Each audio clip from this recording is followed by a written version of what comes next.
روزانہ دینی معلومات حاصل کرنے کے لیے چینل کو ابھی سبسکرائب کریں، ہماری ویڈیو کو لائک اور شیئر لازمی کریں۔ جن کو ظالم ماں باپ ملیں گے، جن کو پاپی ماں باپ ملیں گے، اللہ اکبر، وہ بچوں کا مستقبل کیا ہوگا؟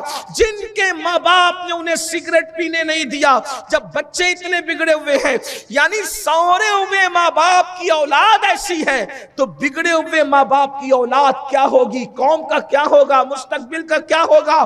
بلکہ کبھی کبھی تو سوچ یہ ہوتی ہے پتہ نہیں ہمارے بعد نسل مسلمان بھی رہے گی یا نہیں، اور غور کرنے کا مقام ہے، پتہ نہیں وہ اللہ کو ماننے والی بھی رہے گی یا نہیں۔ ایسا تو نہیں ہوگا معاذ اللہ، استغفر اللہ۔ سلمان رشدی کے اوپر کے لوگوں کو دیکھیں اور اس بدترین انسان کا حال دیکھیں، تسلیمہ نسرین کے اوپر کے لوگوں کو دیکھیں، اس بدترین عورت کا حال دیکھیں۔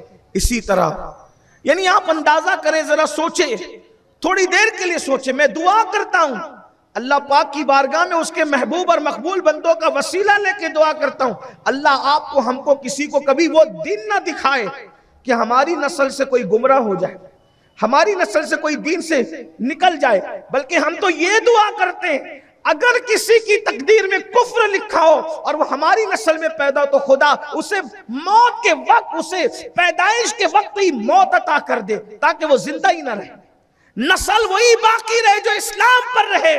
لیکن تھوڑی دیر کے لیے سوچو، غور کرو، اللہ کے بندو غور کرو، وہ کتنا بھیانک دن ہوگا جب بچے ہی مسلمان نہ رہ جائے، نسل ہی مسلمان۔ اس لیے کہ سرکار غوث اعظم شیخ عبد القادر جیلانی رضی اللہ تعالیٰ نے ارشاد فرماتے، جیسے بخار کا علاج نہ کرو تو بخار موت لاتا ہے، ویسے ہی اگر گناہ کا علاج نہ کرو تو گناہ انسان کو کفر تک لے جاتا ہے۔ بخار انسان کو موت تک لے جاتا ہے، گناہ انسان کو کفر تک لے جاتا ہے۔ ہوشیار انسان اگر موت سے بچنا چاہتا ہے تو وہ بخار کا علاج کرتا ہے، اور ہوشیار مسلمان وہ ہے کہ وہ گناہ کی طرف جب طبیعت مائل ہوتی ہے تو اپنے آپ کو گناہ سے بچانے کی کوشش کرتا ہے۔ لیکن یہ بات بڑی فکری ہے، دھیان سے آپ کو سننا ہوگا، کیونکہ ایمان جیسی کوئی نعمت نہیں ہے۔ اللہ تعالیٰ نے جتنی نعمت دی، کسی بھی نعمت کو دے کر اللہ ہم سے خوش نہیں ہوا۔ توجہ کرو، ہر نعمت دی، یہ نعمت میں نے تمہیں بطور خیرات دی، لے جاؤ، لیکن نعمت دے کر اللہ خوش نہیں ہوا، ہم سے راضی نہیں ہوا۔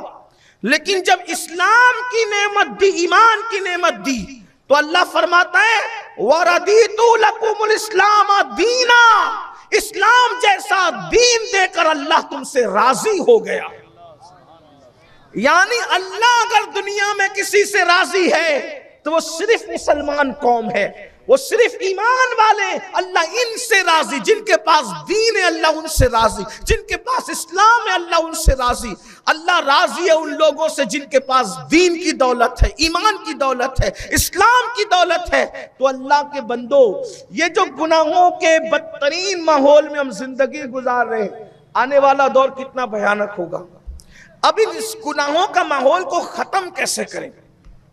بڑے بڑے علماء، مفکرین، دانشور، قلمکار سب محنت کر رہے ہیں، مسجد کے امام سے لے کر مفتیان کرام تک، خطبہ تک، علماء تک، مفکرین تک، داعیان دین تک، مبلغین تک۔ میں سمجھتا ہوں کہ مالیگاؤں میں شاید ہی کوئی دن ایسا ہوتا ہوگا جس دن کوئی دینی محفل نہیں سجتی ہوگی اصلاح معاشرہ کے حوالے سے۔ ہر آدمی چاہتے ہیں میرے بچے سنور جائے، بچیاں سنور جائے، کریں کیا؟ مارتے بھی ہو، ڈانٹتے بھی ہو، روکتے بھی ہو۔ مجھے ایسا لگتا ہے کہ ایک ہی چیز پوری دیانتداری کے ساتھ اگر کر لی جائے، پورا سماج سدھر جائے، معاشرہ سنور جائے گا۔ کرنا کیا ہے؟ ایک ہی کام، صحیح طور پر ہم محنت کریں اپنے حلقہ اثر میں، یعنی جتنی لوگ ہماری باتوں کو مانتے ہیں، جو ہماری بات مان سکتا ہے، اس پر ایڑی سے چوٹی تک کا پورا زور لگا دو، اس کو نمازی بنانے کی کوشش کرو، ہر آدمی کو نمازی بناؤ۔ کیونکہ اگر ہم کسی کو نمازی بنانے میں کامیاب ہو جائیں گے، نماز تک لے جانا ہمارا کام ہے، پھر آگے اس کو قدرت خود ہی سنبھال لے گی۔ اور نماز کی خصوصیت ہے کہ نماز انسان کو برائیوں سے اور بے حیائیوں سے روک لیتی ہے. اللہ کا ارشاد ہے قرآن میں جو ہے سب سچ ہے، قرآن میں جو ہے وہ حق ہے. اللہ ارشاد فرماتا ہے ان الصلاۃ تنہا عن الفحشاء والمنکر، بے شک نماز ہر برائی اور بے حیائی سے روک لیتی ہے. انسان اگر مسجد کے قریب آ جائے، نماز کے قریب آ جائے، دھیرے دھیرے اس کی طبیعت میں خود ہی گناہ سے نفرت پیدا ہوتی. یعنی اگر کسی کو نیک بنانا ہے تو اس پہ محنت کیجئے. اس کا مطلب ہر انسان، ہر باپ کوشش کرے. اگر وہ چاہتا ہے کہ میرا بچہ سٹے کی طرف نہ جائے، جوے کی طرف نہ جائے، زنا کی طرف نہ جائے، بدکاری کی طرف نہ جائے، بے حیائی کی طرف نہ جائے، میرا بچہ نیک رہے، نمازی بناؤ، محنت کرو. آپ باپ ہو، پورے محلے پہ آپ محنت نہیں کر سکتے، صرف اپنے گھر میں محنت کر لیجئے. ایک ماحول کریٹ کیجئے نماز کا، ایک ماحول بنائیے، بیوی کو، بچوں کو، سب کو نماز کی تلقین کیجئے.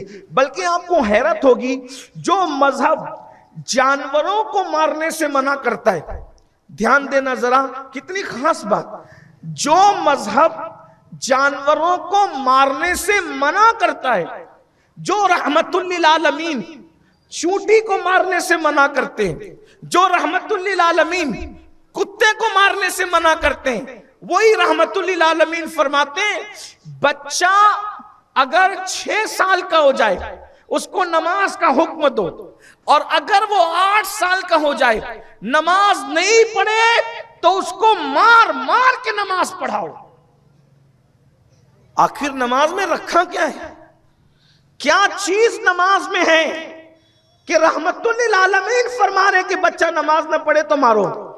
لیکن آپ سے میں پوچھتا ہوں مسلمانوں، یہ پورا مسلمانوں کا مجمع ہے، دائیں بائیں آگے پیچھے، مجھے سچ بتانا، اللہ کے دربار میں تمہیں منہ دکھانا ہے، مر کے اللہ کی بارگاہ میں پہنچنا ہے، قیامت کے دن اللہ کے حضور کھڑے رہنا ہے. بتاؤ، بچے اسکول نہیں جاتے تو تم نے مارا ہے، بچے ٹیوشن نہیں جاتے تم نے مارا ہے، بچے مسجد نہیں جاتے کبھی مارا؟ سوچو، بتاؤ. اس کا مطلب یہ ہے اسکول نہیں پڑھتا ہے تو مار رہے ہیں. میں یہ نہیں کہتا نہ پڑھاؤ، بالکل پڑھاؤ. الحمدللہ ہم لوگ خود اسکول چلاتے ہیں. یہاں پر اللہ کا شکر ہے کہ انگلش میڈیم اسکول ہم خود چلا رہے، جونیئر کالج. میں یہ نہیں کہنا نہ پڑھاؤ، لیکن آپ سے پوچھتا ہوں بچہ اسکول نہیں پڑھے گا، ان پڑھ رہے گا، نقصان کس کا ہوگا؟ دنیا کا. لیکن بچہ اگر نماز نہیں پڑھے گا تو دنیا کا بھی نقصان ہے اور آخرت کا بھی نقصان. اب آرگی ہوگی اس میں. دیکھو جتنے بدچلن لوگ ہیں، آپ دیکھ لیں جتنے بدچلن لوگ ہیں 90% وہ سب بے نمازی، وہ سب کے سب بے نمازی.